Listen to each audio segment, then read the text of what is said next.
fellow makers, crafters, and builders. My name is Nathan Wheeler, and this is another episode of the Irish Makers Podcast, where we talk about all things making. This month is going to be a little bit different to previous months.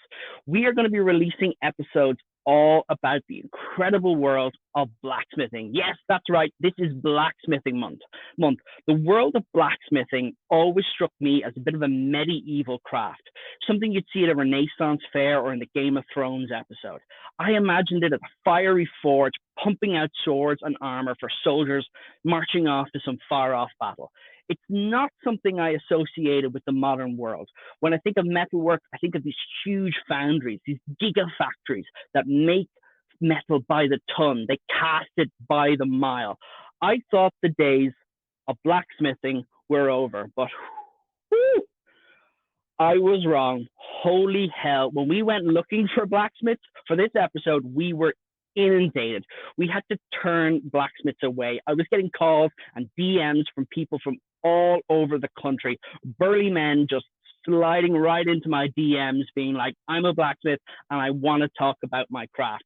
Blacksmiths apparently are everywhere. We got some of the best of Ireland here over the next month to talk to you about this incredible craft. So fire up the forge, pump the bellows, bang your hammers, and we're going to meet our first guest. So we're meeting Michael. He's an award-winning blacksmith and is a sculptor located in Castlebaldwin in County Sligo.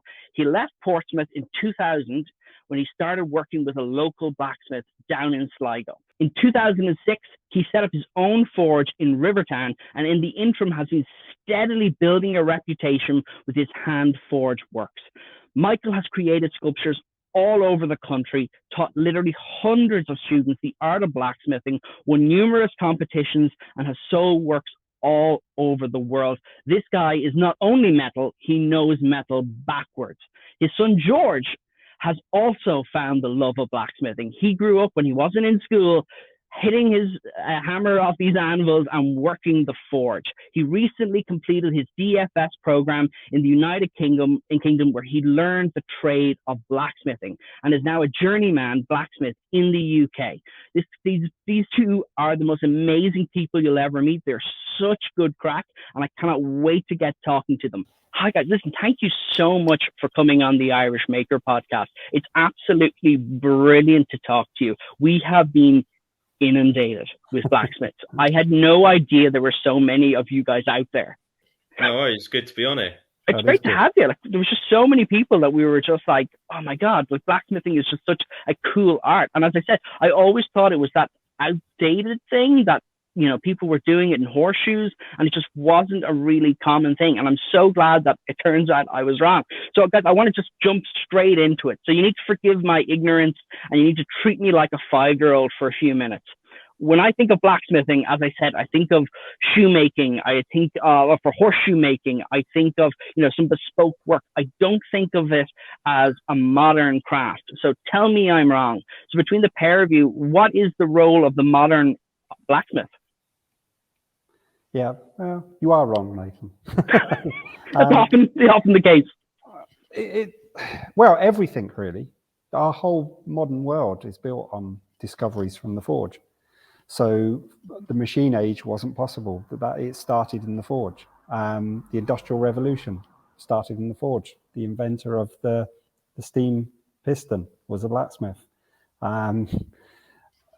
Innovations that go back thousands of years, really. So it's always encompassed everything. In the same way it does today, you still have blacksmiths that are forging tools and forging gearbox shafts for trucks, and that happens. But then you have artists, and you have people making gates still, and people making knives. And I mean, the whole, over the last 15 years, the whole knife making side of blacksmithing has gone ballistic. That's unbelievable now. It's a whole thing in itself. So it encompasses everything, and always has done really for thousands of years. But we're just really bad at telling people about it. So it's got a lot easier since social media. That's awesome. So like in terms of your day-to-day, if you were to ask, like, what does a blacksmith do in their day to day?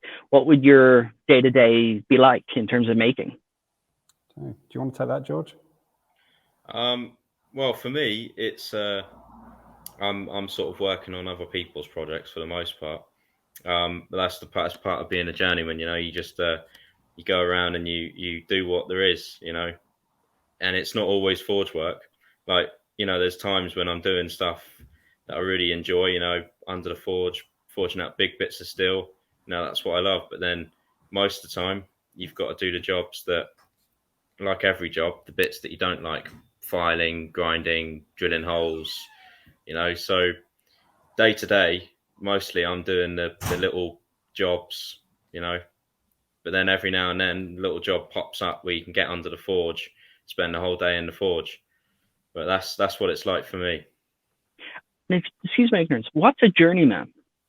So a journeyman is basically someone that once you finish your apprenticeship, you travel around and you gain experience from knowledgeable blacksmiths around the place, and they teach you what they know, and then you take that with you. So you can do it for as long as you like, really. I mean, you could do it for years.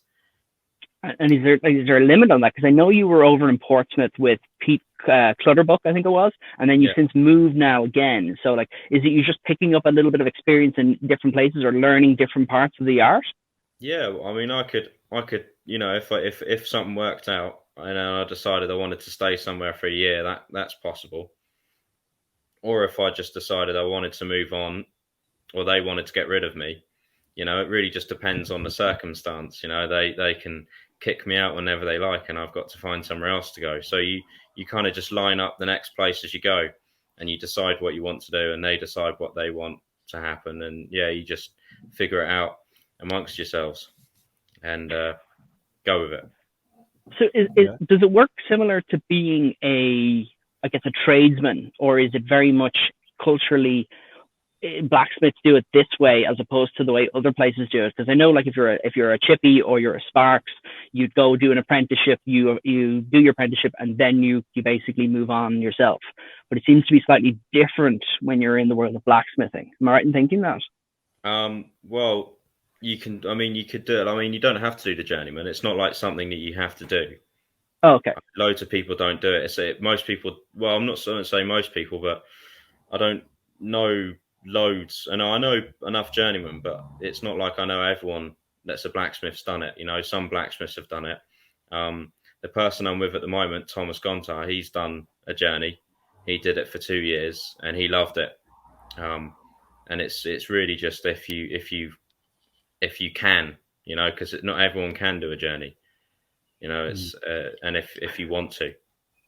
So what made you go on your journey? I didn't want to. The old Mike kicked me out. I made him. He forced me to do it. But I'm glad, because obviously I wasn't keen on the idea at first, and now that I've been given a little nudge out the door, it's been great, and I've really taken to it. So yeah, I'm grateful. That's really, really powerful to hear. So, like, when you're there and you're obviously working on other people's projects and stuff, the work that's brought in, is there an awful lot of time spent on the anvil or actually shaping the metal, or is it mostly grinding and kind of doing the whatever's needed? Well, I'd say it's 50-50. I mean, because it depends. Because with me, I might be 50-50 in the forge doing grinding, but there's quite often always someone in the forge, but it just depends, like it depends. Like one day it might be me under the forge, and the next day it might be someone else, because there's a few people there. So it might just be however it works out. We kind of take it in turns, really, to do the fun job. What kind of work do you see come in the door?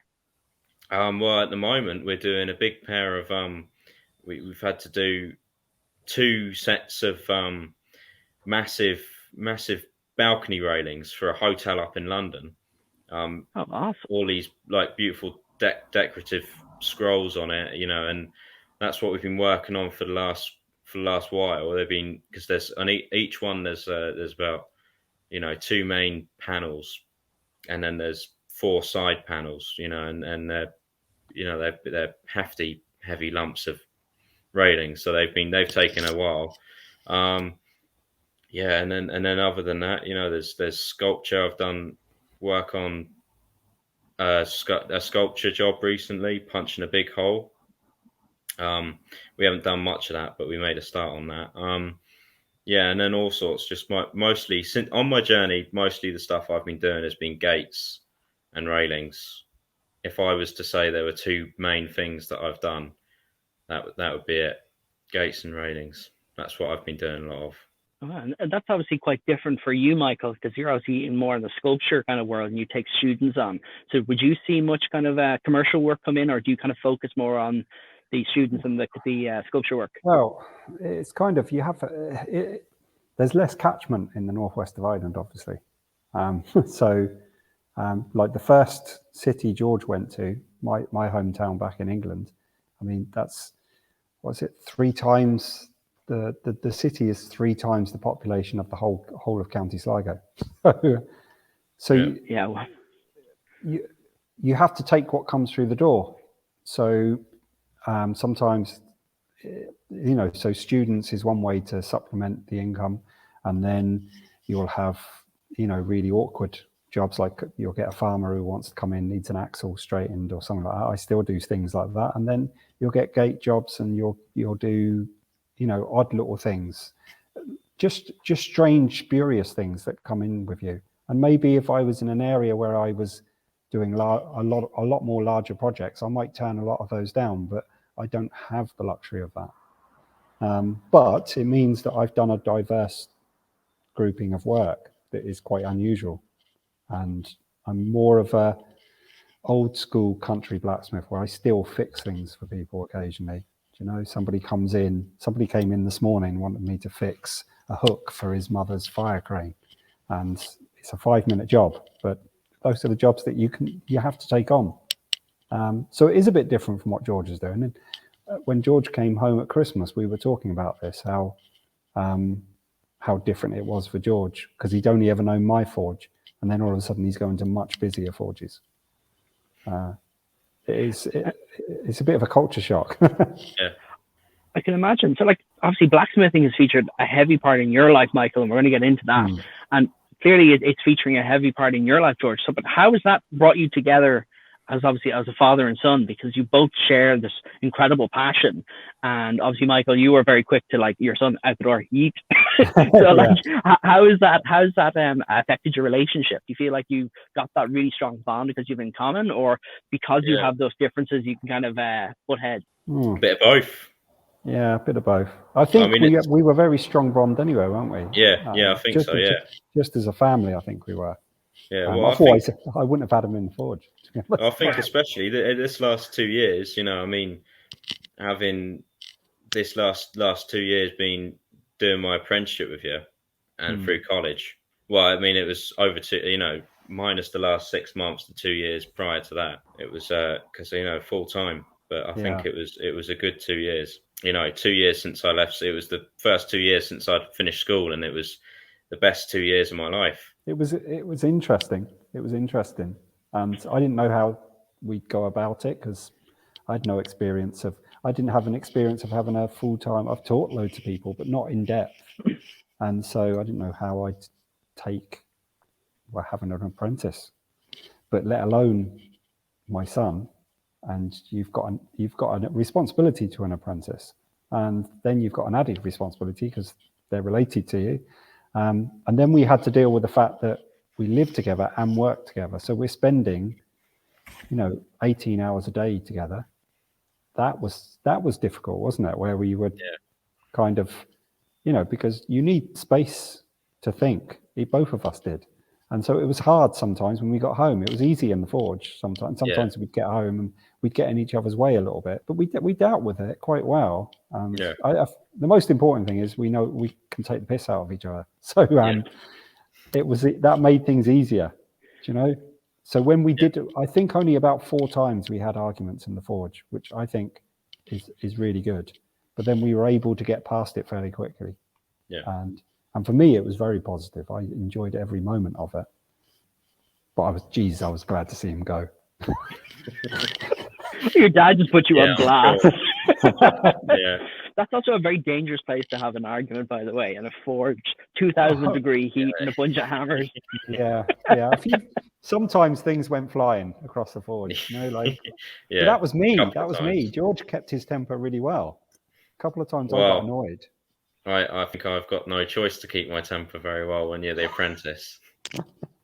Well, like that must be really, really tough, because like obviously your dad then is your boss and you're trying to learn from him, and also you have to go home and do the dishes.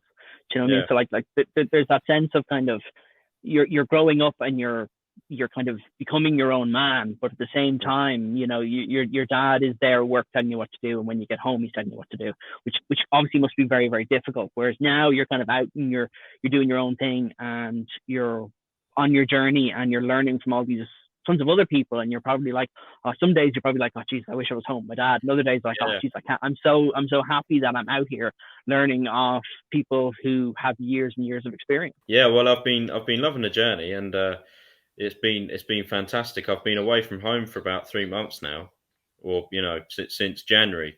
And before that I was in Portsmouth for 3 months. But I think I'm getting to a point now. I'm actually come back to Ireland in a week, and I've actually gotten to a point where I do miss home, and I'm looking forward to coming back. So it's but initially it's always like, yeah, you really do get into it, and you're really glad to be out and about, but you're always going to miss home at some point. You're always going to want to come home. But it's good. But as well, like we were talking about earlier, like farmers coming in the door, we don't really have the little jobs, so I kind of miss that kind of stuff as well. I miss the small feel of the west of Ireland. It's something special. And I didn't think I'd miss it at first because I couldn't wait to leave. But thinking back now, I do kind of miss the little jobs like that. Since mostly it's just been, when you work on big jobs, you end up doing a lot of repetition, and I kind of miss the aspect of you constantly doing something new. That's awesome. I want to go back to Michael, but like I'm just going to stick with George because I'm just so fascinated by this journey. You're a young blacksmith, so how did people react in school? Like obviously they knew your dad was a blacksmith, but how did they react to you when you said, "Listen, I'm going to go become a blacksmith as well, and I'm going to go to the UK and I'm going to hit anvils"? Like what did people say to you? I think I had a couple of teachers that were quite interested, maybe like one or two teachers. I don't know. I mean, I don't know. Most of them didn't really. There was a couple where that were in. A couple of teachers, students. I had a couple of friends that were interested. A lot of them just didn't pay much heed or anything. Which is fair enough. And then I think maybe the odd teacher that thought it was a bit of a waste of time. And but for the most part, I don't know. There wasn't loads of attention brought to it. It was, I don't think I mean, I talked about it a lot, but it was, I think it was like most people talking about the thing they wanted to do, really. I think it was, I think in my leaving cert, well, I went in for 3 days in my last year of school. And one of those days that, I spoke to my woodwork teacher about, an idea for a project, and I started telling them about what I'd been doing because I just started at college over in the UK, and they were really fascinated by it. So that was one experience where I had a teacher that was really interested. And, there was a couple of occasions where I might have spoken to teachers and they were sort of into it. But for the most part, I think it was just sort of, the way most people talk about what they want to do, or, just average.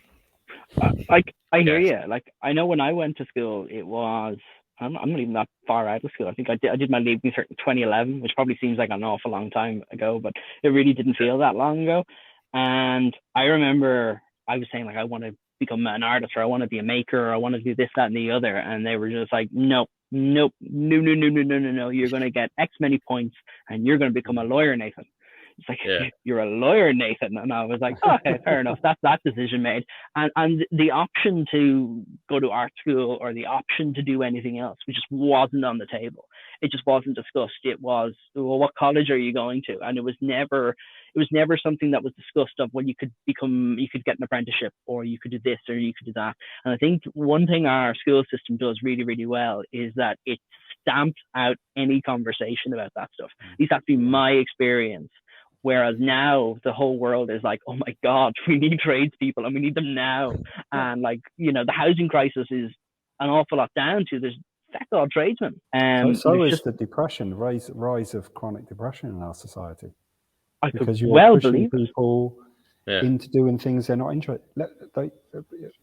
The advice I'd give to any parent is whatever your kid wants to do, let them do it. Because being passionate about something doesn't detract from that person. It greatly enriches their life. And you can always train to be a bloody doctor or to be an accountant. You can go back and train, but you're only a teenager once. And if you're lucky, you'll get older like me and you'll find forge work and you'll be passionate about it. But I know people that have never got that opportunity and they've done a job for 40 years that they hate and it's affected their life. So just let the kids get off, enjoy themselves. And then if they need to retrain later, do you know what? They can. If George decides he doesn't want to do forge work in 5 years' time, he can go off and train and do whatever he wants. But he's got a wealth of experience there that I'm sure would be a massive bonus in any business or college that he went into, because he's trod that road. And I don't know, I get very annoyed about this, the whole school system, because I think, like you were saying, we need tradespeople, but also there's only so many doctors we need. There's only so many lawyers or accountants we need. And why not just let those jobs be filled by people who actually want to do it? Because there's plenty of people that are passionate about that. Why trap somebody into it? That seems like the maddest thing in the world to do. We were scared when George wanted to come into the forge, don't get me wrong. We worried about it, and we knew what a struggle was, and he didn't want to finish his final year at leaving cert, and there was a lot of discussion around that. But at the end of the day, letting him leave school early and go to college, like George said, I've already been accepted in the college I want to go to, so why am I doing the leaving cert? And we were like, why is he doing the leaving cert? So we let him, and it was the best decision we ever made as parents. Absolutely brilliant. The first week, if we had any doubts, his first week at college, when he came back, we knew we'd made the right decision, because I might be wrong here, George, but it seemed to me that your faith in any sort of education system was totally rejuvenated coming from Hereford. Yeah, definitely. Yeah, it was a fantastic experience. And it feels like yesterday, but I was only 16 at the time, so it's nearly 3 years ago. And it was quite incredible. I remember going over there, and it was like this completely different world to me, and I was just amazed, because I met loads of people over there, had a great time, made friends over there, other blacksmiths and stuff, and got to know people, and just had a whale of a time, and I always look forward to going back there.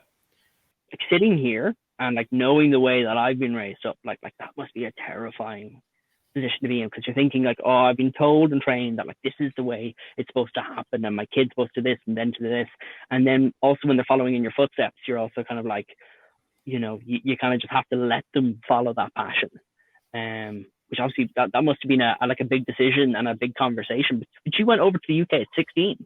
Yeah, well, I went over with a mate, so I wasn't. This is Jack Murphy. Yeah. We have him on next week. Oh, really? Yeah. Oh, brilliant. But go on, so you went over when you were 16? Yeah, we went over together. We had a great time together, and we met a couple of other boys over there from Ireland. We just from then on, what we used to do after that, we flew the first time, me and Jack, and then after that, what we used to do is we all used to meet up in Dublin, and we used to catch a ferry over together, get in a car. We used to bring all our tools. Yeah, the car used to be loaded full of tools and projects, and the wheels. Car would be scraping off the ground. It would be so tied down with just steel in the back of the car, and we used to just drive over, and we used to have a great time. In terms of becoming a blacksmith, so like let's say I'm quitting my job and Nathan's going to become a blacksmith tomorrow. I know there's a course in Limerick. I think that's run by the Irish Blacksmith Association, and there's the course in the UK, or there's an apprenticeship. So like, is there other options, or like What's really the breakdown? So if I knew nothing about blacksmithing, how do I become a blacksmith?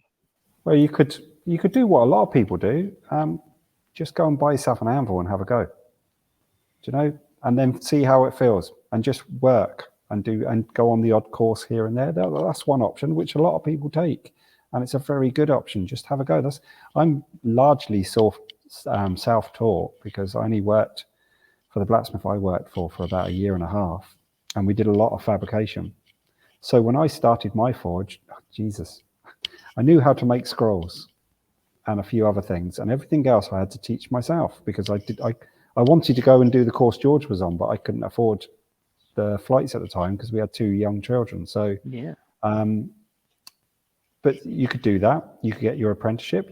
There's a very good course in Sweden, which is a very good metalworking course, but they have one of the best blacksmiths in Europe is the part-time tutor there.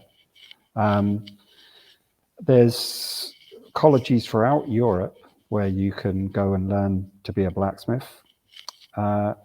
It's only really in Ireland where that formal education side is lacking.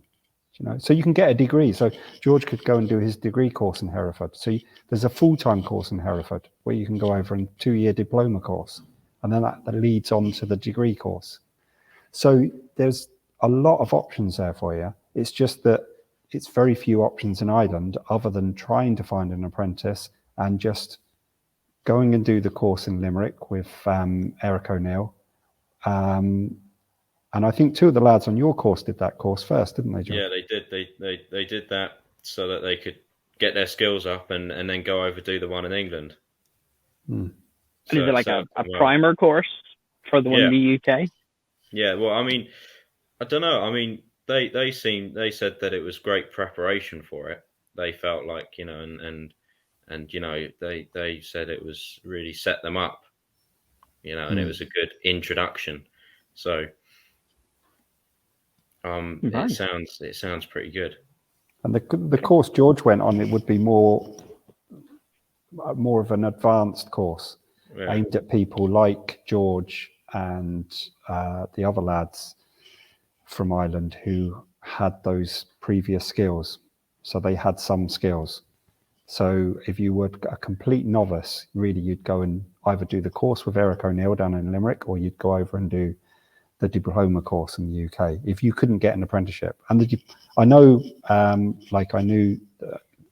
the 2 lads that George was at college with, they enjoyed the course down in Limerick. And I've sent a good few students over to Hereford over the years to do the full-time course, and none of them have looked back. Like, none of them. It's unbelievable. Like, and it's always the same story as well, especially if they're young. The parents are worried. Like when Jack's parents phoned me up when Jack wanted to go over to Hereford, and they were worried. And both of us afterwards, after that first week, we met up as a family at Christmas, I think, and had a drink and a chat, and we were just like the 4 parents there gathered around saying, what were we worried about? It's like, it's the best thing that ever happened to the 2 fellas. And to see them now as young men and the confidence they have. And whenever someone bumps into George or somebody talks to me about Jack, that's one of the things that they first mention. God, they're so confident, those lads. Yeah. And I think it's because they're doing something they believe in, and that they were supported. I know that has part of it, but I think it took a lot of nerve for them, like 16-year-olds to just, because we went flying over with them or driving them over. They were doing that by themselves. They organised it themselves. We just paid for it. So what advice would you give to parents in a tweet? If you were to say, if your parents were looking at this and they're like, oh, I don't know if I should send my son or daughter. I mean, there's an awful lot of, there's a good few women, I jokingly said lady smiths. That's not the correct way of saying it. It's women blacksmiths. But there actually is a couple of women blacksmiths in Ireland. And we tried to get them on the show, but they were up to their tonsils and work, which is a really good sign. But there is, so like in a tweet, what would you say to parents? Listen to your kids and go with that.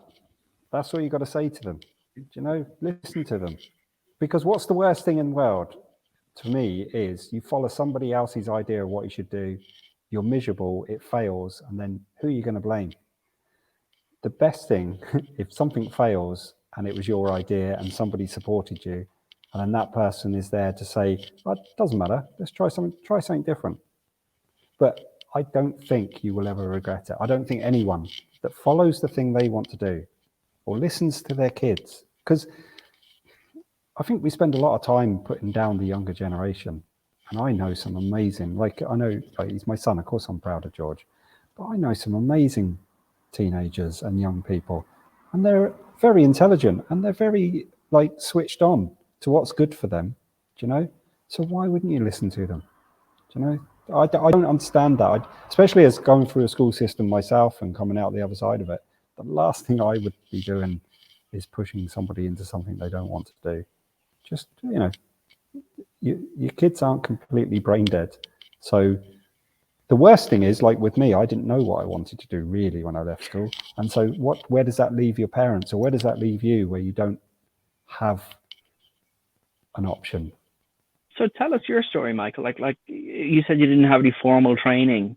So like, did you just seat of your pants, pick up from Portsmouth, move to Ireland, and then we're like, I'm going to become a blacksmith? Kind of. It's like a long. Like George, I can understand how your dad was like, yeah, you do whatever you want. You can't make weird decisions like me. I have made enough bad decisions. Yeah, if you can make a lot of bad decisions, I made them. So I started off doing metal work when I left school, because both my dad and my brother were metal workers, but I didn't really get the support. My dad thought I was wasting my time after years being a welder, and my brother had been his apprentice. And I didn't feel that I got a lot of support, and so I didn't stick at it. And I think I would have done, because obviously I love metalwork. And I didn't. And I could have, you know, it's all could have, should have, would have, you know. But anyway, I drifted in and out of other jobs, and then ended up in Ireland. Me and Tiff, my wife, decided when our daughter was born to move over here, and we wanted to live in the countryside. And so we moved over to Ireland, because we couldn't do south of England to live in the house we have now. Literally only movie stars that can afford to live in like those type of houses, you know. We've got a very modest house, but if that house was in the south of England, like here, there's not the cachet for the Irish cottage, or for the little cottage. And then when we bought our cottage, it wasn't that much money. But in the south of England, you would be talking at least 1.5 million to buy our house in the south of England. And it wouldn't matter what condition it was in, because the cachet would be in the fact that it's an old cottage. So yeah, we moved over here, and then I heard of a blacksmith that no one would go and help him, apparently, right? So I went up and started working with Brian, and honestly, it was like, I always say it was like, you know, when you go away with the school on a tour, and you're away for a week, and you come home, you've had a great time, but you get home and your family have missed you, and your mum's cooked you your favorite meal, and you've walked in the door and you can smell your favorite meal, and your family are there, and you feel, oh, I've come home. And that was what it was like. The first day going in for the interview in the forge, it was like, I've come home. And every day it feels like that. I guess I've got the experience of doing all the crappy jobs, you know, from cleaning toilets up to lugging bricks around and digging holes and everything. So I did all the crappy jobs. And so every day I know how lucky I am. Even the days, George will tell you, the days where I'm really frustrated and I'm swearing at myself more than anything else, but even that's better than the best day I've had in another job. It's a fantastic thing. But like I say, I'm living proof that you can have a very windy path into something you love. But I'm more excited at the fact that George found what he wanted to do straight away. And I tried to put him off. I did my best. I gave him all the crappy jobs in the forge. You sent him away. Yeah, exactly. Don't come back. I used to give him the most boring jobs in the forge, because from about 4 years old, he was like, can I come to the forge? Can I come to the forge? And I said, oh, no. When you're 11, that's a good age. So it's 11th birthday. Right, am I coming to the forge tomorrow? I said, Jesus. So he came in and I gave him the most boring job I could give him in the forge. And he said nothing for 6 hours. What is the most boring job in the forge? I just gave him a job just drawing out tapers. So it's, you know, the term, a long drawn out process. Yes. That's where the term comes from. It comes from the forge, and it's drawing out is when you make material long and thin. It's called drawing out, and that's where that term comes from. So I got him just stood at the forge drawing tapers out for 6 hours, and he didn't say a word. And that's when I knew he was a blacksmith. It's like, okay, if you can be fascinated and interested by that, then you're going to be okay. And from then on, neither of us really looked back. Although we did have to convince my wife, Tiff, because she was worried that George would feel pressure to follow me in the forge. Yeah, that's understandable, though. Yeah, it's definitely understandable. But I knew full well that George was a blacksmith as soon as I knew before he came into the forge, if I'm being honest. I just knew. And I don't know why. It was just, and it was the same with Jack Murphy when he came in to do a TY student. As a TY student, he came in to do work experience with me. And I knew as soon as Anne-Marie brought him to the door there, I could just tell. I don't know why. It's a weird thing. And I'm not saying that meant he was a blacksmith or he was destined or whatever. I could just see it written on his face, do you know? And that's happened to me a few times, do you know? And it's not that I've always spotted it or I've always not spotted it or whatever. It's just that there's 4 occasions where somebody's come to the door and I've looked at them and thought, another blacksmith, do you know? And I was right. So my first student, Tom Robinson, and his mum brought him to the door, and it was the same thing. I knew. He went over and did the 2-year course at Hereford, never looked back. And I think I'm right in saying both his parents were academics, and that's a real switch. Where they were a little bit worried that he wanted to go over to Hereford at 16 and train, and didn't want to do leaving certs and things like that. And I'm not sure exactly how he handled it in the end, but he went to Hereford and did the 2 years, and now he's 25, 26 now, and he's a full-time. You'll find him on Instagram, Tom Robinson. But he's a full-time he's been a full-time blacksmith his whole life, and he loves it. You can see it. Do you know? You can see he loves it, and so it's a twisty road for everyone, isn't it? Yeah. Don't make it any harder by denying what your children want to do, whatever that is. Do you know? If they want to make sculptures from cornflakes, go at it. Do you know? Help them, buy them cornflakes. Do you know? That's really good advice. I think I've the days where you doubt it a little bit. So there'll be certain days where I'm stood there, tapping out holes, threading holes, and you're doing that all day, and it's not horrible. I can stand there easily and do it all day, but you don't stand there doing that necessarily thinking I love this. Yeah, this is great, and you have the days where you stood there grinding and getting things neat and at first filing was that I hated filing. I couldn't do it, but I'm just so used to it. I've done so much of it now, and I can stand there and do it, and sometimes I think, why am I doing this? But then there'll be a day where someone hands you a sledgehammer and you just do some heavy forging, you punch some big holes, and you like have 3 or 4 people and they're all working on one piece. Yeah, well, those are the days when you know that I know I'm doing the right thing. The days when I get to pick up the hammer and just smash some metal. Do you remember that time in Dresden when you first got to sledge on somebody's project? By Nuremberg.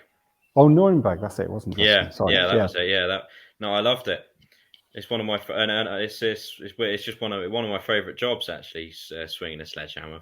Funny enough, it was great. He was what? You're 14, were you? Yeah, I was 14. I was leading a team at a festival, and I wouldn't let him work on my team, so he worked on the other Blacksmiths team. I just wanted him to get experience outside of his dad and having his dad hold his hand, So yeah, that's fair. No, I get you. It is fair. Yeah. It sounds cruel, but so anyway. I completely understand. It was good.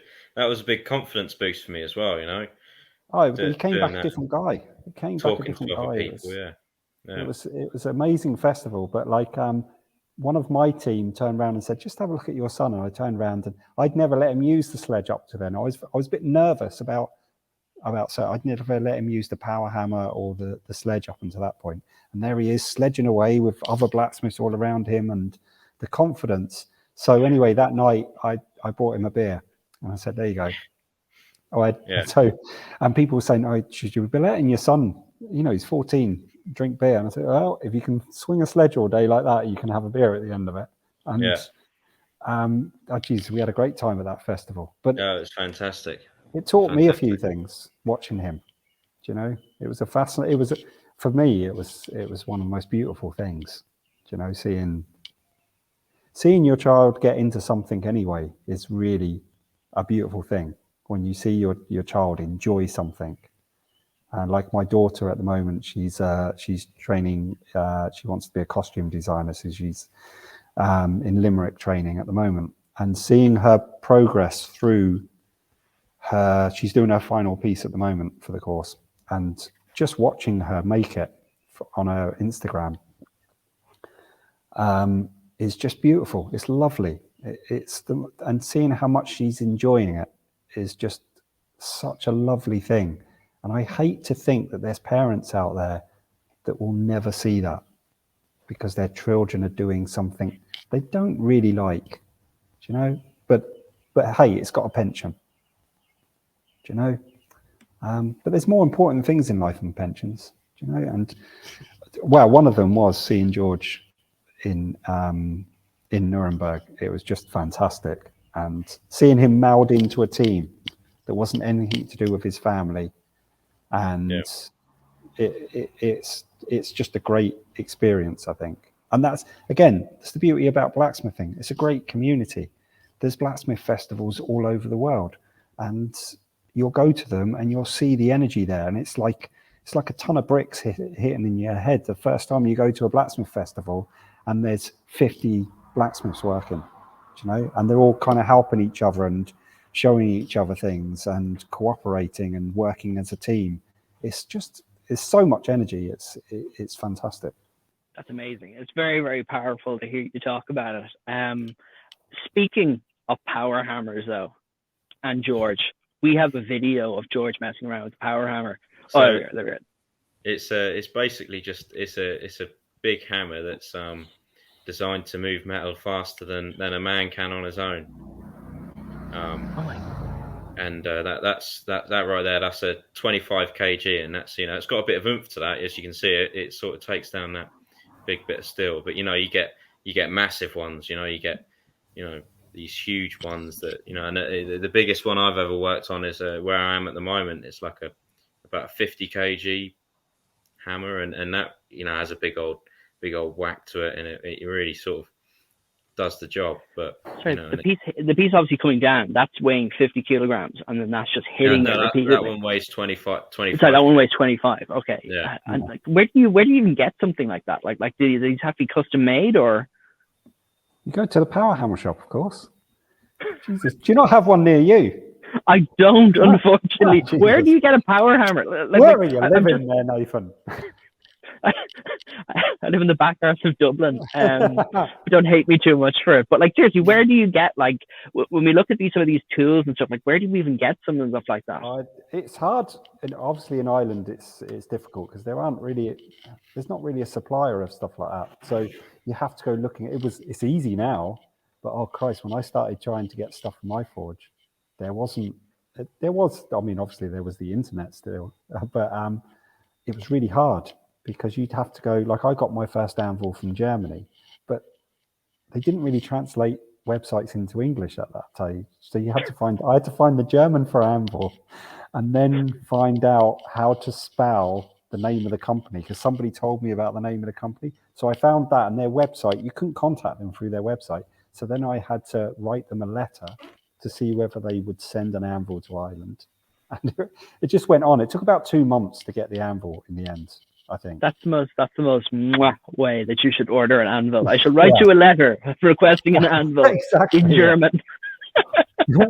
Yeah, it was like, please, sir, I would like one of your finest anvils. No. How does it turn up? How does someone deliver an anvil to you? Does an Amazon guy get out? Here's your anvil. That's the easy part, because it just comes on a pallet. That's it. It's a pallet. It's very boring. It comes on a pallet. Oh, there it is. But then you can get second-hand tools. You can find second-hand anvils here and things like that. Can you? Where do you find second-hand anvils? I'm you'll not find asking them for in- myself. My wife wouldn't let me. You can find them on Done Deal or eBay, or go down to the local car boot and you'll find them. It's just the problem is finding one in a good condition. It's like they get split, don't they? They can get like a saddle in it where it dips, and you can get all sorts of marks and splits and pitting. And obviously, the cleaner the surface of the anvil, the better your work will be. Because obviously, if you've got a soft material, which is if you imagine like Mauler plasticine or clay. If you imagine if you've got a pitted surface and you push that clay down into that pitted surface, when you lift it up, you're going to have a pitted surface, or you can have little bumps raised across it. It's the same with hot steel. Hot steel is soft and malleable, like stiff clay. So you're hitting it down into those marks, you're going to get the marks on your work. And obviously, if there's a big dip in your anvil, your work's going to bend. So you need a nice surface to the anvil to get better work. So a lot of the anvils that are really overpriced on Done Deal, they're like 500-600 quid. Literally, we wouldn't use them as doorstops in the forge. Like, to us, they're useless. They're totally useless.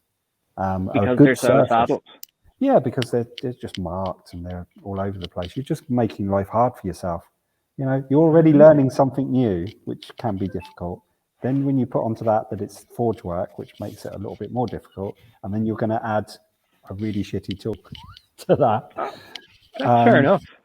So sometimes your only option is to go outside the country and go to the UK or Germany and find these tools. So my power hammer is Chinese, but I got it from the UK. So, but that hammer, I bought it brand new. So what was that, 15 years ago? So it's only 15 years old, but it's brand new. So you can go buy brand new hammers, power hammers, and you can also go buy a 100-year-old power hammer that is perfectly good. They do say, though, I've heard this from other blacksmiths, is that a blacksmith is the only craftsman who can make all his own tools. Well, that is true. That's why they used to call it the King of Crafts, because not only did we make our tools, we made everybody else's tools. But I know a lot of craftspeople, part of their training was to make their own chisels. Like stonemasons, once upon a time, part of their apprenticeship was they'd have to learn a certain amount of forge work, because it was much easier to make your own chisel for this odd little bit of carving you have to do. So stonemasons would have learned a little, but they're learning our craft in effect. Yeah. But yeah, for me, the beauty of forge work was its holistic nature. That not only are you making the work, but quite often you're making the tools to make the work, and more often than not, you're making a tool to make the tool that you need to make the work. And so I love that. I found that the most romantic thing in the world. Like, and I was like, what? I can make my own hammer? What? And when I found that out, I was like, well, why have I bought a hammer? Like, I can make one. And it was the most exciting thing. I remember watching George make his first hammer. He was so excited by it. It's a great, those are the things. And that's the best way to become a good blacksmith, by the way, is to make your own tools, because you learn the vulnerabilities in your own work. So if you make a bad tool and you're using it, you know what's bad about it within about half an hour of using the bloody thing. And so next time you make a better one. Whereas when you're making work that goes out to the client, if you make a bad gate, if you're lucky, the client will come in and tell you. But most often people will just say, oh, I'll just say nothing. So you wouldn't know that latch didn't work properly. Or the dog that they specifically asked you, they want a gate that will keep their little terrier in, can get out. But when you're using your work, you know the vulnerabilities. But this is the other thing that I find in the modern day. People don't like people that come in and complain about something. About 3 times I've had people come in and complain to me about my work, but you bet I was bloody listening to them, because I learned valuable information from them. So, and I never made I fixed their mistakes and I never made those mistakes again. So therefore my products in the future were better because I listened to those people. And so often now we're scared to listen to people that are saying, well, I'm not entirely happy with this. And it's like, oh, people are always moaning. It's like, well, no, not really. My experience is people most of the time won't tell you when there's a problem, you know. But it is valuable. That's obviously an issue. Like that's obviously an issue because then you have no way of learning. Yeah. Sorry, I've gone off topic there. It's just no, you haven't. There's no going off topic here. I want to pull up the other video with George because I was looking at this. It was like 2 or 3 days ago. I was sitting here looking at it, and I actually just could not understand what the hell was going on here. And you just look like you're super focused on it. What is this? So basically, what we've just done is we've taken the sledgehammer and we've taken what we call a punch, and we've punched a hole going vertical down that big bar. And now what we're doing is we're upsetting it so that vertical hole then becomes horizontal. And the reason we do that is because it allows for you to have thicker walls either side of the hole so it can spread out, so that when you put your drift through, you've got enough material either side of your hole so that your bar isn't going to be weak in any way. And what's the drift? So a drift is like a big bit of steel that you basically just push through the hole you've made to make the hole bigger. Basically, what we're doing in that video is we're taking the steel in the two, because it's so heavy. It takes two of us just to lift the thing and lift it and drop it down. And what we're doing there is so that we can upset it and squash it into the shape we want. And that's what we're doing in that video. But how hot is that steel? Well, it was. We could feel it on our legs because it's such a big bit of steel and it's radiating so much heat. We could really feel it. Yeah, the flat stock as well. Flat bar, as it gets bigger, really radiates a lot of heat. Yeah. Even if it's only 6 mil thick, if it's relatively thin, the radiated heat is quite intense off of it. Yeah. How hot are we talking though? What's it, about 1600 degrees, isn't it? Something like that. We don't talk in temperature range, we talk in color range in the forge. Yeah. So, So what are the gradients? Yeah, so temperature wise doesn't mean anything to us because we need to see the color. So we know that, so on a rough scale is that to do something like George was doing there, upsetting of any sort, you need it almost at a white heat. If we're drawing out, we need it at a yellow heat. If we're bending, it's roughly an orange heat. And if we're cleaning the work up and taking marks out, it's at a dark red color. So that's a rough guide. There are obviously a lot more nuances in that as you get into deeper techniques. But yeah, whenever someone says, what temperature's that? I don't know, it's white. That's all I need to know. I know what's going to happen when the metal goes white. But basically, round about 1700 degrees, metal meets its melting point. So you know that yellow is around about 1400 degrees. But then that depends on what type of alloy you're forging, because they melt at different colors. So their color range is slightly different. So as you add carbon steel in for tools, the temperature range you can work narrows. So you can't go up to the white heat because the white heat actually is at 1400 degrees for that alloy as opposed to 1500 degrees for mild steel. It sounds complicated, but once you get used to it, it's as easy as making a cup of tea. Do you know? Yeah, I can understand that. If you had to explain somebody making a cup of tea and the temperature you have to get it at and how long you have to leave that tea brewing, and it would sound complicated, but it's not actually as complicated as I just made it sound. Just get it super, super, super hot. That it's like super hot, yeah. I used to know all the temperature ranges, and as I've got more experience, I've forgotten all that information. Well, yeah, they used to try and teach us it all in college. We'd sit down in the class and there'd be pie charts and graphs and all kinds of stuff like it shows how much I was paying attention to that kind of stuff. But maybe I should have paid more attention to it, but I've never really needed to know exactly how hot and all the technical science behind what's going on. I understand it well enough without that, I think. You get a feel for it, right? Like you can look at something and be like, that's hot.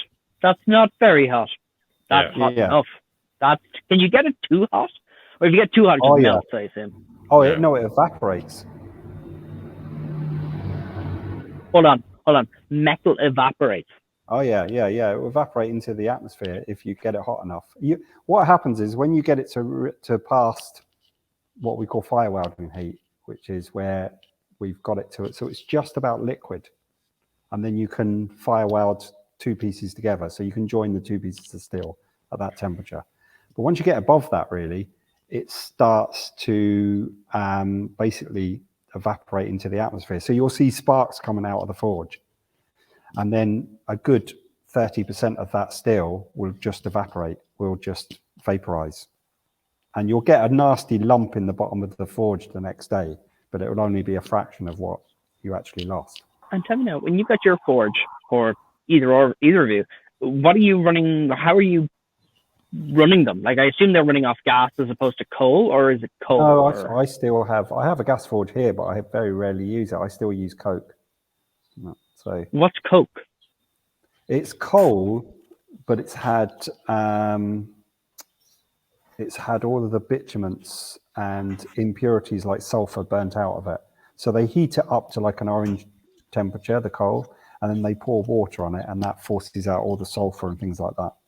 And so it's basically, we've only still got it because industry needs it. So to create steel and to make cars and to do all of the things we need to do in our modern day, they still have coked coal, because otherwise you wouldn't make an electric car without coke. You know, it needs that to make the steel, because you need to take the impurities out. So we use mostly coke still. I do anyway. I know a lot of blacksmiths use induction forges now, and also they use gas forges a lot. A lot of the knife makers only use gas forges, but I still love a coal forge. That's cool. That's like, I can imagine there's so many different ways that people do it, because it's such a personal craft. Like, some people are just swear by it, like, I'll do it this way, and other people are like, oh, you have to do it that way. And then there's definitely people who are like trying to keep up with the times, but they want the newest, greatest gadget. Well, what I always say is there's definitely a wrong way to do things, but there's always more than one right way. And so if you get two blacksmiths in a room, or three blacksmiths in the room, you'll get 20 ideas on how the best way to weld this particular weld together. Do you know? And everyone, it's like a fingerprint. You know, it's the same with what you do with making the cosplay costumes. Your fingerprint goes on there. You like to do it this way. Somebody else comes up with a new, interesting way to do that, and it works just as well as yours, but it's different, and it gives you a slightly different response. And I think a lot of the time it's your response to your material, which is probably the most important thing. I always see it as a relationship. You've got a relationship with your craft and your material, and as you get more experience, you're building that relationship up. But that changes. It's like a marriage. You know, your relationship to your partner changes an awful lot with 20 years of living with them, and if it hasn't, you've got serious problems. You know, but you have to learn from that experience. When somebody, and it's very much like that, when you learn to fire weld, you learn very quickly what it's not going to like, and it's not going to respond well to that. So I won't do that in future. So it's just like a relationship, you know. So, but yeah, there's so many different ways to do anything in the forge, and different approaches. You're around a hell of an awful lot of hammers. We saw the power hammer. We're talking about red hot steel. There must be some like focus on safety here, because like you can't work around stuff that's that hot and like hammers that big. Like, I assume like if you got your hand stuck in that, like that's just your hand gone. Like, has there ever been his hand stuck in it once? Yeah. Well, I did. It wasn't on at the time, and I had a big welder's glove on me, so I was all right. I think I was about 13 or so. Well, luckily you had it that way and not that way. I had it that way, so it was all right. But he wasn't paying attention. He wasn't paying attention. He'd lost his concentration. He was quite young. He was about 12, weren't you? Something like that. 12, yeah, 13. something like that. He was quite young, and he just lost his concentration, stepped back, and the power hammer wasn't on, but he knocked there's like a block we keep in between the dies to stop them smashing together when you start it up. And he just knocked it out with his hand, and his hand replaced it. So it didn't have that far to come down. It only had maybe 40 mil to drop onto his hand, maybe a bit more than that. Oh, did it like And do any damage or? No, no, he was no fine. damage, not even a He was bruise. fine. Yeah, he You thought know? he was Superman afterwards. Yeah, I survived the power hammer. yeah. But I mean, I guess health and safety wise, we wear our goggles and we put our Yeah, ear defenders on, but I think most of it's just common sense. Don't touch the hot steel, and don't put your yeah, and hand keep your onto the forge power hammer. tidy and things Big like keep brain your time. workshop tidy. Yeah. Yeah, if you make it part of your everyday life, you it's the famous last words, isn't it? But you don't tend to have as many accidents. So if you keep a tidy workshop and you don't leave trip hazards everywhere, and if you are respectful for the dangerous tools in your workshop, the beauty of the forge is, it's dangerous. You don't get caught unawares because you've got a big reminder in front of you, which is a big red or a white hot piece of bar. So people come in and they're instantly respectful, and that you've got to be respectful. You've got to not be scared, but you've got to realize that what you do could be dangerous. And then there's surprisingly few accidents in the forge, and I think that's part of it. Well, I guess I've heard this with other things where like you're never. So when people are working with heavy machinery, you're very rarely going to make a mistake because you're very, very cognizant that, oh man, this thing can absolutely kill me and I need to pay attention. And it's like when the moment you stop paying attention is the moment when you think you're safest. So I think Adam Savage was talking about this. He was messing around with his lathe and he'd taken it apart. He turned it off, I think, and he thought, oh, it's fine. It's fine. Now I'm safe. The danger was when I was mucking around with it. And that's when the thing turned on and like took off the top of his thumb. And it was because he thought he was safe. And because he thought he was safe, he stopped being careful. Exactly, and I'd imagine that's when you're holding super hot steel, like you're very focused. Well, you come like, in fact, I had a student in earlier with me, and you have to train them to stop being scared of it to begin with. And you have to point out to them, you're doing the right thing, you're being respectful of it, and you're being wary. You have to, but in order to get better results, you're going to have to step closer into that anvil, and you're going to have to put your hand closer to where you think it's hot. And you're going to have to, otherwise you won't get the stability with it. And so after about an hour, they get used to it, and then they're grand, do you know? But you have to kind of train them to be a little bit less respectful. So we don't have the problems maybe that other crafts might have, where people don't initially see how dangerous that piece of machinery is. You kind of know straight away because there's a big white hot thing in your hand and you can feel the heat coming off it. And so, but it is those moments where you're not paying due care and attention, which is another big thing is tiredness, obviously. I don't forge super long hours because I don't want, the only time I did do that, I was off work for like a month and a half. So you can have an accident very easily and it could end your career because obviously we work with our hands. If you damage these, what do you do then? Yeah, it's a very good point. Like it's scary as hell. I'm just going to, I think that's just about it. I just had one final question. Is there any last bit of advice that you'd like to give people if they want to get started in blacksmithing? Is there just that one bit of advice that both of you would give to new people coming in?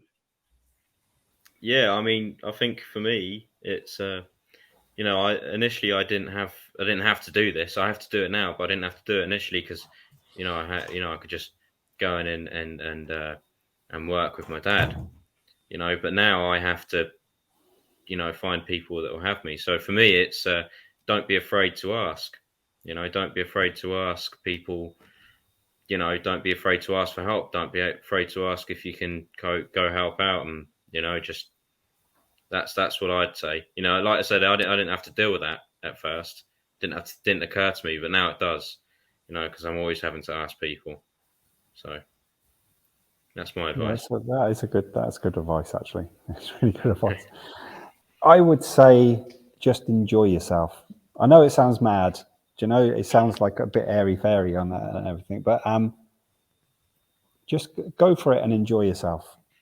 That's the best advice for doing anything. Don't forget to enjoy it. You're going to get into this thing because you want to do it. to don't forget to enjoy it, because the journey to becoming, like, I mean, you can see my forge behind me there, or most of it anyway. There's a few bits back here. But when I first started my forge, I had 20 euros in my pocket, and I had an anvil, an old bellows, and a hammer.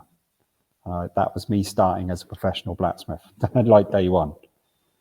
And so you can start from a very small, that's an outlay, I guess. That's an outlay. You could probably set that setup up for about €1,000, and you could start forging stuff. And you've got to find the people that are stupid enough to buy stuff from you until you get a bit better. And so you can start as a hobby. A lot of people do start as a hobby, but don't be intimidated by it. Do you know? I know I'm giving loads of advice here because I've often thought about this. And I get a lot of students come in that are at a bit of a crossroads sometimes, and they're looking to change careers, or they're looking to find something new. And they always ask me the same sort of question. And I end up going on for about 2 hours, giving them, firing loads of shit at them. But I think people do forget to enjoy themselves sometimes because they're so intent on the next hurdle.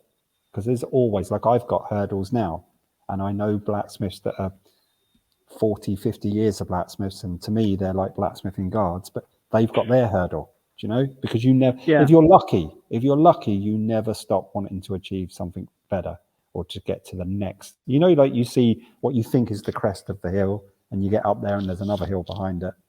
And I'm sure it's like that for you, Nathan. It's like that. And I think when we've talked to makers, and we've talked to a good few makers now, and we've got a hell of an awful lot more to talk to, but they always tend to give that same advice when I ask this, is that it's incremental. You start doing something kind of, and you're crap at it. And I think that's okay. Everyone starts being crap at things, and then you get a little bit better, and then you get a little bit better. And then you talk to someone and they're like, oh, their stuff is really, really good. And then that person is looking at someone else up the ladder a bit, and they're going, oh, their stuff is really, really good. And then that person is doing the exact same thing, and it goes all the way up. And that's like how you learn. You're always kind of going, oh, there's more to learn. There's a little bit more. But I guess it's all about starting. It is. And I've got a question for you then. What would you think was the greatest asset to you when you started doing what you do? Tables have turned. How the turntables. I don't like that. I don't like being on the other side where, like, you know, I'm being asked questions. The greatest asset for me, I think, was there, because obviously I got started. Obviously, I've got like a day job, which is horrendously boring, and then I kind of got started in making and cosplay, and then it kind of turned into upcycling, and then turned into little houses, and it's just kind of turned into a whole sort of thing. What got me started was my wife, she was my girlfriend at the time, she went away for the weekend with her mother, and I was living out in Dublin, out in the Santry, and I was sitting there, and I'd always liked little models and stuff, and I said, you know, I'd love to build something. So I went into Evans, and I bought a bunch of cardboard and stuff, and I built a church, this enormous church. The thing was bigger than a table, and I'd hand built it over about 3 days. I was supposed to be studying for my law exams. No, Nathan built the church. And I built this church, and no word of a lie, I built this church, and it was all made, it was crap. Like it was foam and all the rest of it.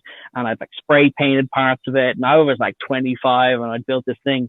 And it took me about 3 days when I started been studying. And I remember sitting there looking at this, realistically not a great church.